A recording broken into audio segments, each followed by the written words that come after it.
Hi friends, welcome back to my channel. ఈరోజు నేను చెప్పబోయే కథ పేరు నిజాయితీ కథ. అనగనగా ఒక రాజుగారు ఉండేవారు. ఆ రాజుగారికి పిల్లలు పుట్టలేదట. దానితో తన తర్వాత ఆ రాజ్యం ఎవరు పాలించాలా అని దిగులు పడుతూ ఉండేవారు.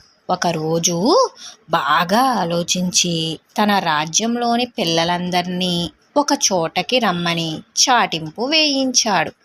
పిల్లలందరూ రాగానే వాళ్ళందరికీ తలా కొన్ని విత్తనాలు ఇచ్చి ఒక మాసంలోపు ఎవరి విత్తనాలైతే బాగా మొలుస్తాయో వారిని యువరాజుగా చేస్తానని చెప్పాడు. అదే రాజ్యంలో రాము అని ఒక చిన్న పిల్లవాడు ఉండేవాడు. రాము చాలా అమాయకుడు, మంచివాడు. రాము కూడా రాజుగారి దగ్గర విత్తనాలు తీసుకుని ఇంటికి వచ్చేశాడు. ఒక మాసం తర్వాత అందరూ మళ్ళీ రాజుగారి దగ్గరకు వెళ్ళారు. అందరి దగ్గర మంచి మొక్కలు ఉన్నాయి. రాజుగారు ఒక్కొక్కరి దగ్గరకు వచ్చి వాళ్ళ మొక్కలని చూస్తున్నారు. అలా వస్తూ చివరకు రాము దగ్గరికి వచ్చి మొక్కను చూపించమన్నారు. కానీ రాము తనకిచ్చిన విత్తనాలు మొక్క మొలవలేదని చెప్పాడు.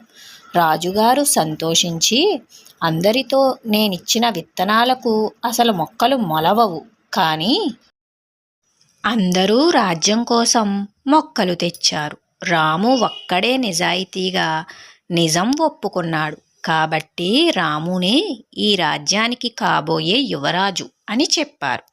అందరూ తప్పు తెలుసుకుని రాముని యువరాజుగా అంగీకరించారు. ఎలా ఉంది ఫ్రెండ్స్ ఈ కథ? మనం ఇప్పుడు వేరొక కథలోకి వెళదాం. ఆ కథ పేరు స్వేచ్ఛ. అనగనగా ఒక ఊళ్ళో ఒక ఇల్లు ఉండేది. ఆ ఇంట్లో ఒక పంజరం ఉండేది. పంజరంలో ఒక చిలుక ఉండేది. ఆ చిలుకని ఒక అబ్బాయి పెంచుకునేవాడు. పంజరంలో పెట్టి దానికి ముద్దుగా అన్నీ తెచ్చి పెట్టేవాడు. చిలుకకి మాత్రం ఎగరటం ఇష్టం. పంజరంలో ఉంటే ఎగిరేందుకు వీలు కాదు.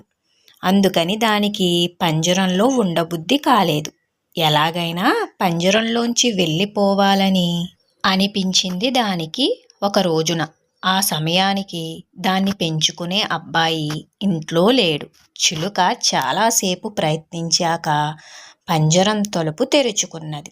చిలుక బయటపడింది. సంతోషంగా గంతులు వేసింది. ఆకాశంలో రివ్వు రివ్వున ఎగిరింది. కొంతసేపటికి ఒక చోటకి చేరింది. అక్కడ ఇంకో పిల్లవాడు ఉన్నాడు.